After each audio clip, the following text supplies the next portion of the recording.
আসসালামু আলাইকুম বন্ধুরা, কেমন আছেন সবাই আপনারা? আমি এলো মাছের তেল দিয়ে বেগুন চচ্চড়ি বানাইতেছি। এই যে কার কার এই বেগুন চচ্চড়ি ভালো লাগে, মাছের তেল দিয়ে বেগুন চচ্চড়ি, এই যে আমি বানাইছি দুপুরবেলায়। আজকে আমি বেগুন চচ্চড়ি দিয়ে ভাত খামো, মাছের তেল দিয়ে আমি বেগুনের চচ্চড়ি বানাইছি। তো বন্ধুরা, যদি আমার ভিডিওটা ভালো লাগে please like comment share subscribe করে দিবেন।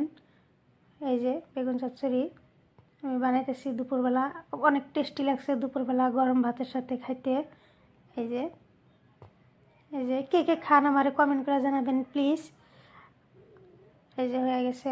তো বন্ধুরা, সবাই ভালো থাকবেন, সুস্থ থাকবেন, আল্লাহ হাফেজ। হয়ে গেছে। আমি একটু পেঁয়াজ দিয়ে দিছি বেশি করে, আর কাঁচামরিচ দিয়ে দিছি।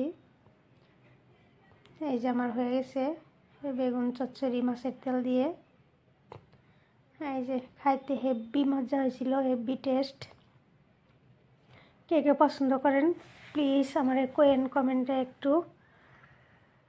Please like comment share subscribe করে আমার পাশে থাকবেন অবশ্যই বন্ধুরা। আমার একটু আগায় যাওয়ার সহায় করবেন, সুবিধা করে দিবেন একটু। এই যে হয়ে গেছে।